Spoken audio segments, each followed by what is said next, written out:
All right. Yeah, got it. So we're recording again. We wanted to make some brief introductions because this is actually a continuation, a direct continuation of our last conversation. We're a little bit limited with the Zoom format to 40 minutes until we start scheduling them on a regular basis because again. it's only two of us. And then once yeah. we start scheduling them with just the two of us on a more regular basis again, we'll have the longer time. We won't be limited with the time frame, but right now, since it's been over a week since we got on the show, we're limited with the time frame. So just for anyone who's new to our audience, my name's Luke Gangstad. This is the business of esoteric knowledge and wisdom. I'm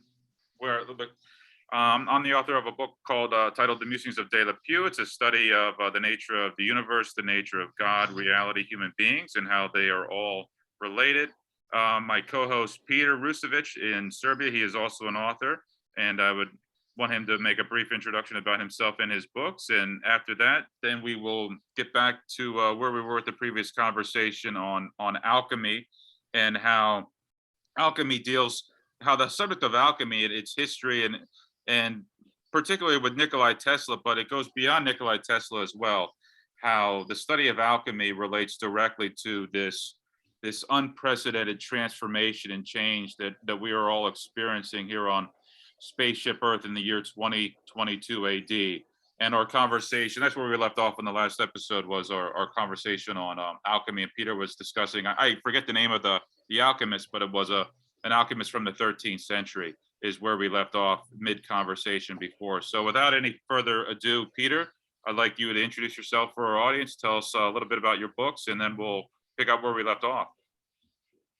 All right, I'm Peter Rusevic, and I'm the co-host of this marvelous YouTube channel that is expanding. I am the author of the books that are selling on Amazon. They're really excellently selling. Their names are Nikola Tesla, Third Reich and the Extraterrestrials, the Culture, and the Mythologies of Techno World. And the three of them, all of them are available instantly on a single click. So people are getting into buying them more and more, almost on a daily basis. We're making the paperback editions, and I'm also the consultant of several organizations for the languages, for the Romance languages, and for German, and for Spanish, and for Russian. It's also worthy of mentioning. I never mentioned that before. So this is also what I partially do. Okay.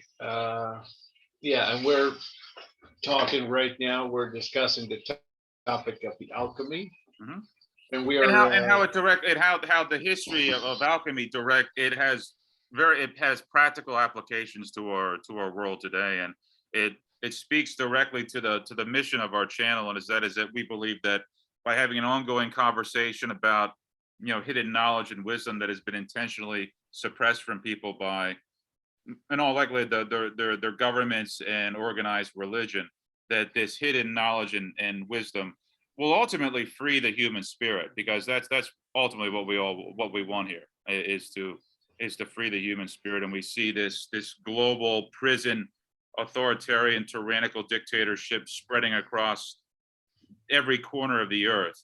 And it's it's our deepest conviction that by having a conversation about history and knowledge and wisdom that has been intentionally lost and suppressed, by bringing this back into the open and just by educating people, that we will ultimately free the human spirit by doing that. Oh yeah, and we will certainly be able to learn how to transform the average metals into pure gold with the slightest premises of with the slightest elements of the amalgam with the other elements, but it's definitely possible. And where the conversation is going, Peter, is with the alchemy, the same laws of physics that apply to the transformation of base metals into gold, it applies to the spiritual transformation that's going to take place as well. Yeah, and and it also applies to to the story, to the astonishing, outstanding, and amazing story of the incarnation, meaning the life of Ramon Llull. If we agree that we have to, We wanted to pick up on the conversation there. yeah, to Yeah. clean it up with him and Yep. to see the utmost amount of information about him, because we're be covering up the topics of the other great alchemists like 5, 6, 7. Now, if you agree, maybe we can dedicate each of the upcoming shows to Sure. each one of them, because they're worthy of it, because it's a thread that has to be comprehended, and Mhm. only the path leads towards Tesla. Mhm. So I just said that the Muslims from Tunisia have ordered Ramon Llull to leave the country under the threat of the death threat, right? He was threatened to be beheaded, Mhm. to be decapitated, but without paying any attention to their threats, he was just simply ignoring them, and he has visited Tunisia for the second time, in spite of the fact that he's been, subdued to the life threats and exposed to the real danger of losing his life. But instead to be killed there, the inhabitants of, mostly the Berber Islamic inhabitants, the local population of Tunisia have only deported him to Italy. Peter, there's a lot of background noise. Just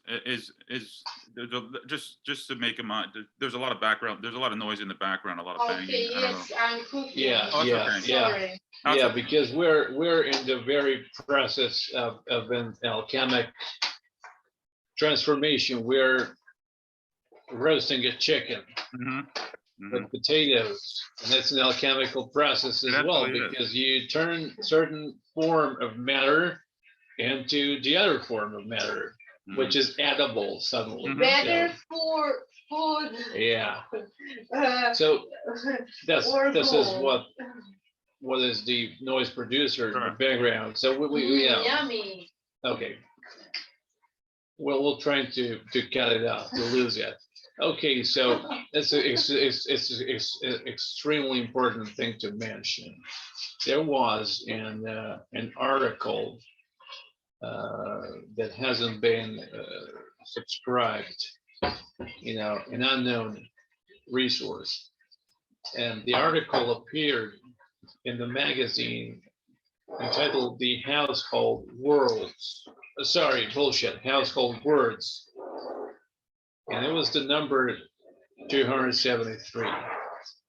So, and the magazine was edited and arranged by Mr. Charles Dickens, that we all know very well.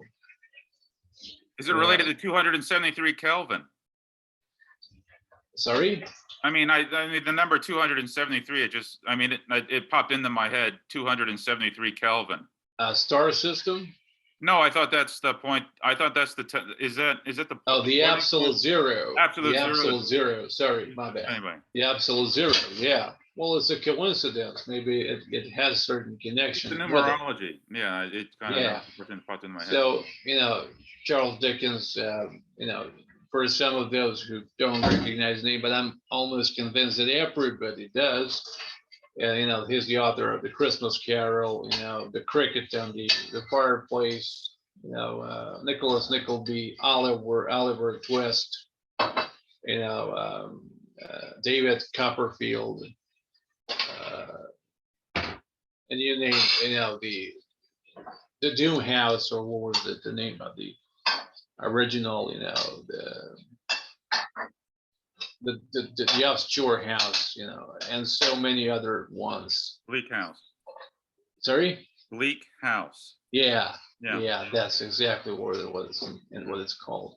So the magazine, the number 273 casts an important light onto the alchemical abilities of Ramon Llull. So this is exactly what I want to proceed with. And so the report says this way. I'm gonna partially quote, partially, paraphrase. Mhm. So whilst Ramon Llull was still in Vienna, he has received the flattering letters from Edward II, the King of England, and Robert de Bruce, the Scottish king, Mhm. who were kindly asking him to visit them.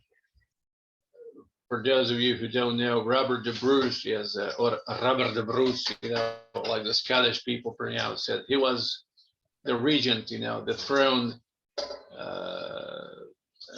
inheritor of the for the Scottish queen, for the Scottish king, who died of leprosy. And that's a character that has been vividly depicted in Mel Gibson's masterpiece Braveheart for 1984 as an unwilling traitor because he betrayed Sir William Wallace. Mhm. And I'm sure that you're familiar with the movie, and I am, yeah. the vast majority of our watchers are. So also during his journeys, Ramon Llull has encountered with the John Kramer, the abbey, from Westminster, that he built up a firm, solid friendship with, and there was a significant reason that he went to England to please him more than the king himself.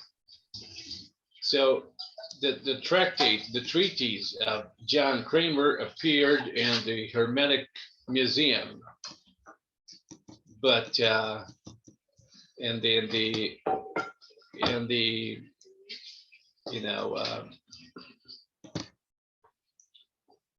the tradition of the Westminster, Abbey, the tradition of the literature of Westminster Abbey, there ain't no such a scripture or any writing about somebody under that name. So Kramer was having a strong wish to be learned and taught the ultimate great secret of the alchemy, ultima occulta arcana, alchemia, in Latin, and that was basically to make a dust, a powder of the transmutation. So, and Ramon Llull, in spite of his friendship and his benevolent feelings for him that it was growing for him, has never unveiled it to him. So Kramer, however, approached to the job very cunningly. I'm not saying maliciously, but cunningly, because he was like a fox. It didn't take him too long to discover what was the closest thing to Ramon's feelings, to Ramon's heart, and that was the conversion of those without faith. Mhm. Because he wanted to baptize all of the former Islamic members or infidels ones, those without any thought about what's called God. So he has told the king a magnificent story.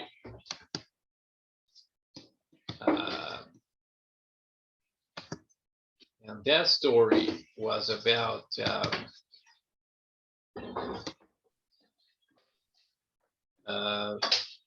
Ramon Llull's ability to Mhm. create gold. Mhm. And he was persuading Ramon by the hope that King Edward would be very easy to instigate to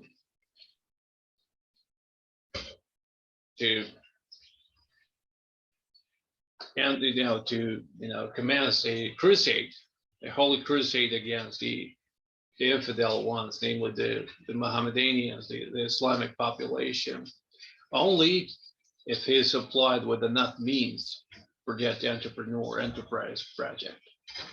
So Rahman was so often, speaking, and he spoke often to popes and kings, the royal family members, that he has completely lost his faith,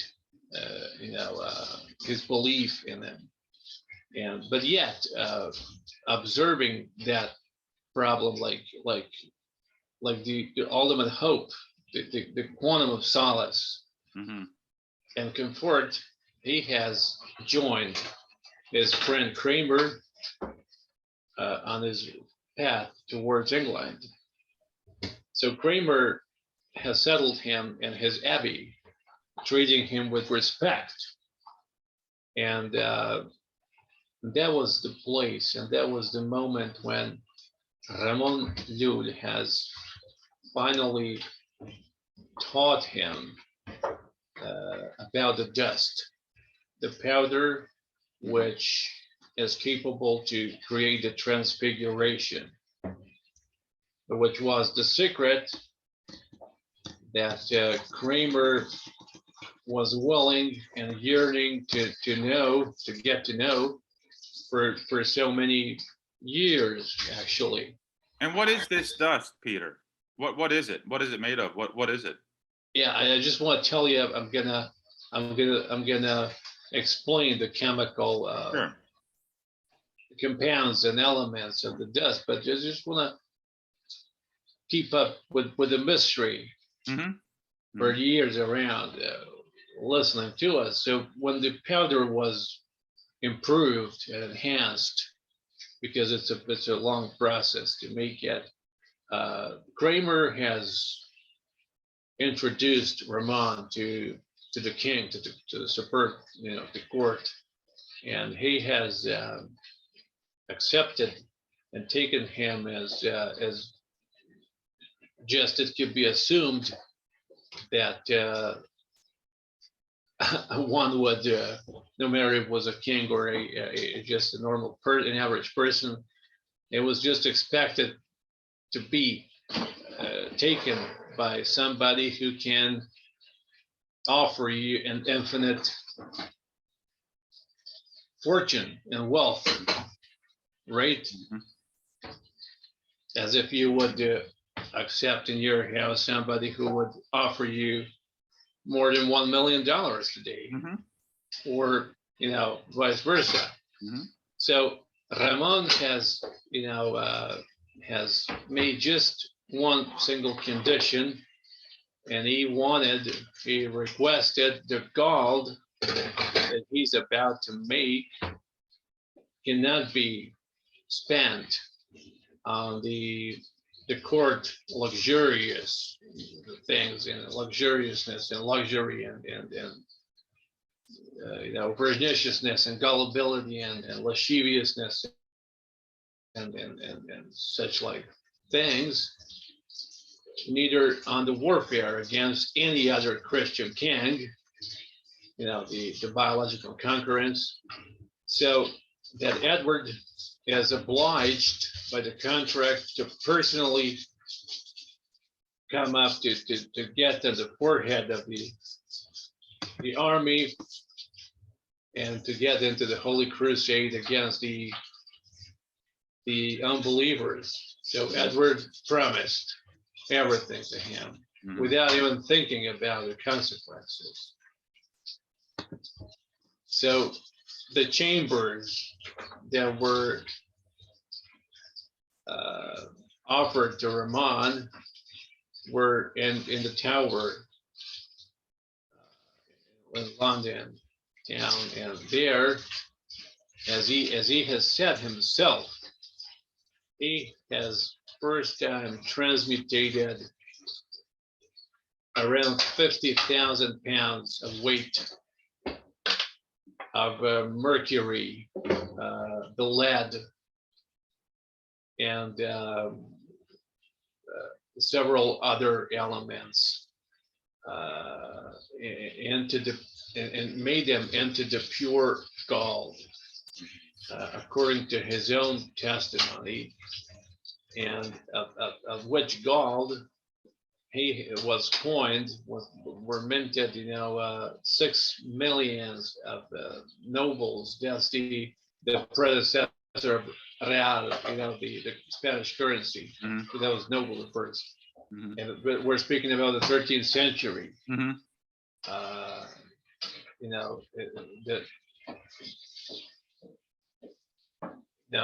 The mint production has coined and forged around 6 million of nobles, the currency, which everyone would be estimating and worthy around the 3.5 pound sterling, of today's currency in Great Britain. Mhm. So some of the pieces that is told that were forged and minted of that gold are still to be found in the antiquity collections around London town and Oh, wow. England, even Scotland, and even Italy, Mhm. and even some other places that I was astonished to find out. Although some entrepreneurs and adventurers were making the desperate attempts to deny those statements, the claimings, there are still the evidences that are equally spread. Mhm.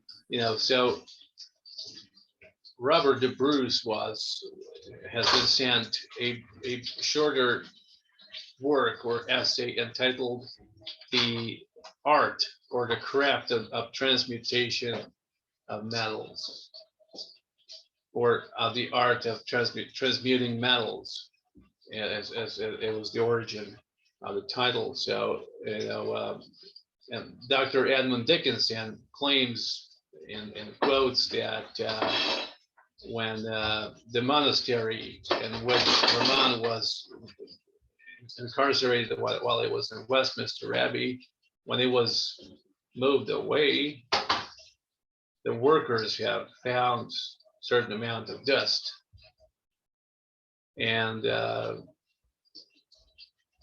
by the mediation and help of it, they had become rich. Mhm. So during his time span in England, Ramon Llull has made friends with, acquaintance and later on friendship with Roger Bacon. And this is the important moment because Roger Bacon was one of the first notable alchemists of the past millennium, the founder of the glasses, the optical glasses meant for the sight approval, not the sunglasses, but also some claim, some theorists claim that it was responsible even for the invention of sunglasses. Oh, wow. Okay, the first powder in Europe, not to mention Chinese, Mhm. the first croquis and the first drawings and elaborates of the airplane, car, the automobile vehicle, the terrestrial, self-walking machines, and the first robot.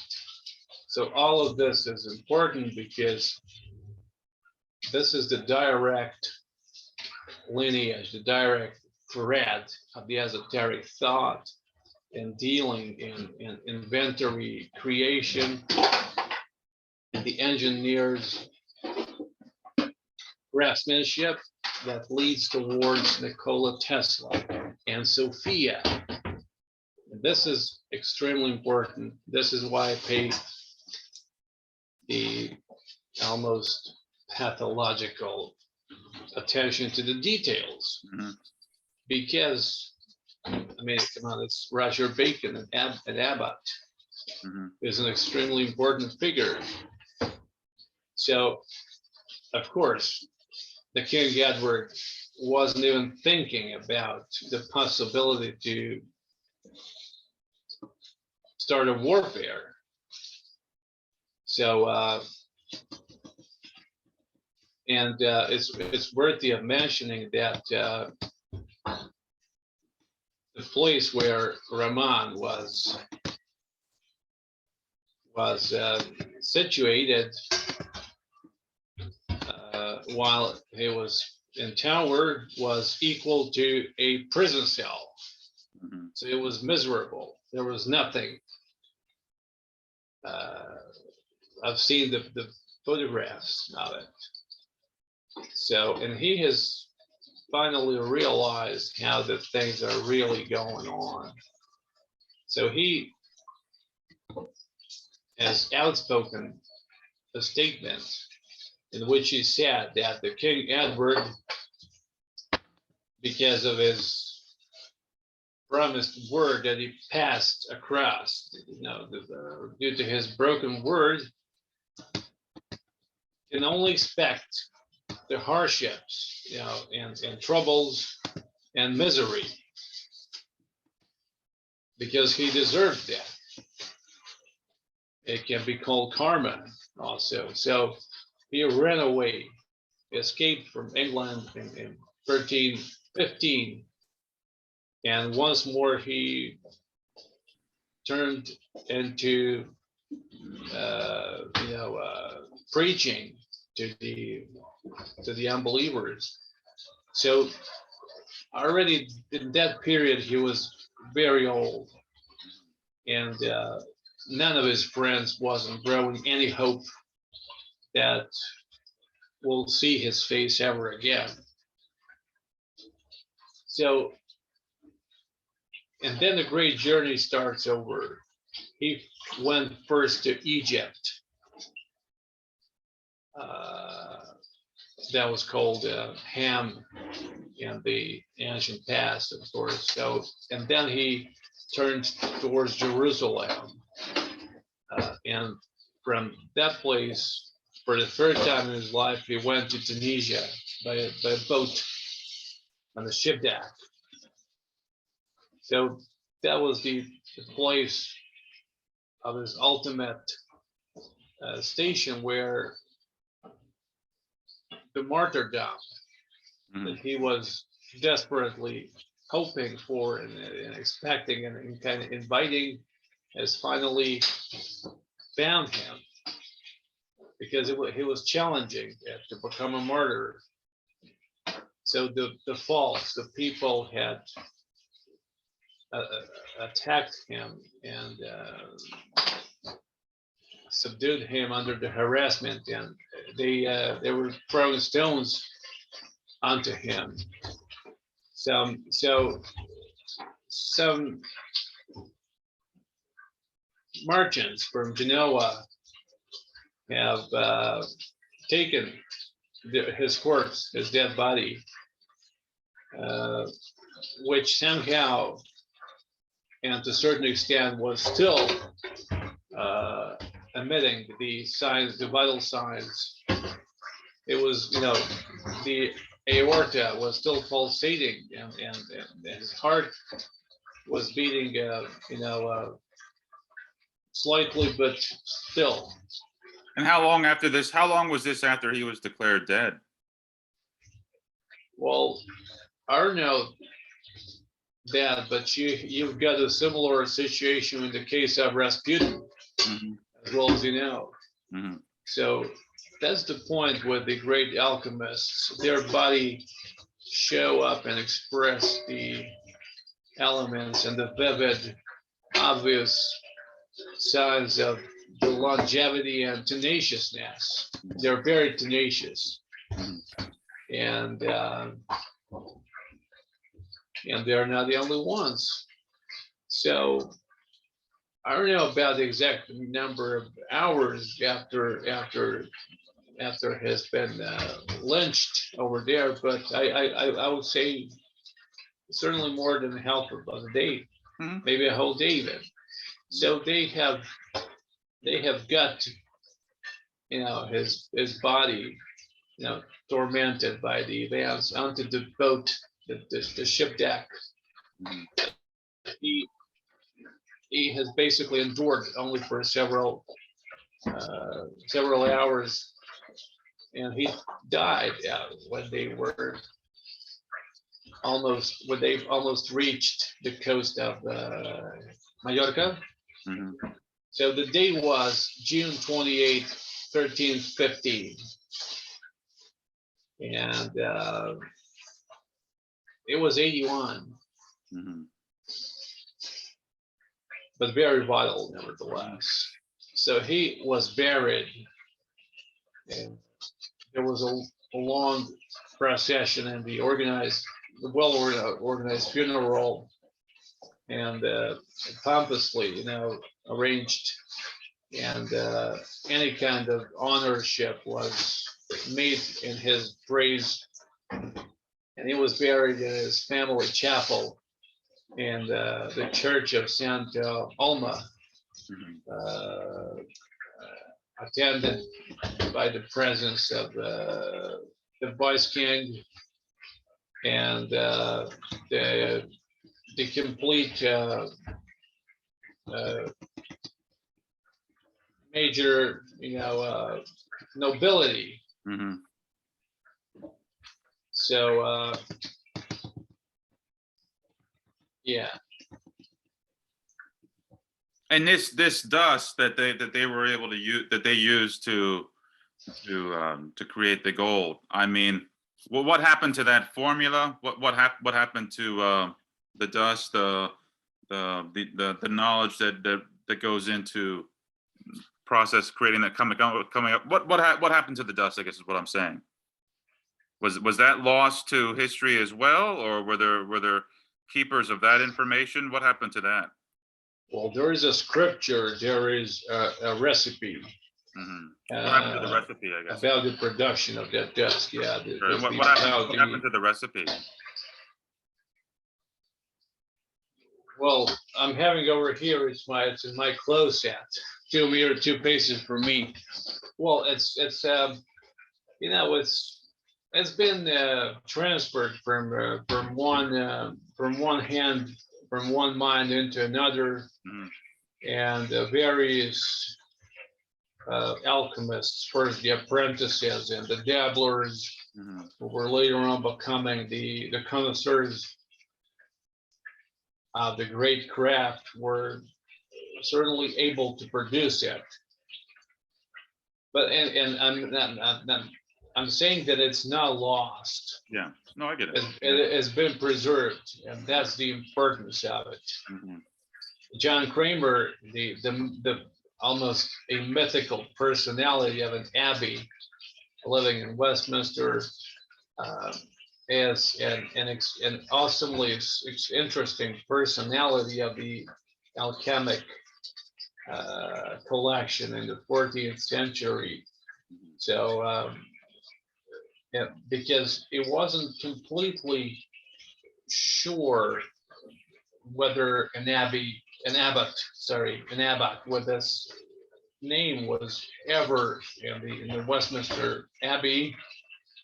It's very obvious and natural to ask the question, who was then the person who was hiding his or her identity behind the veil of the pseudonym of John Kramer?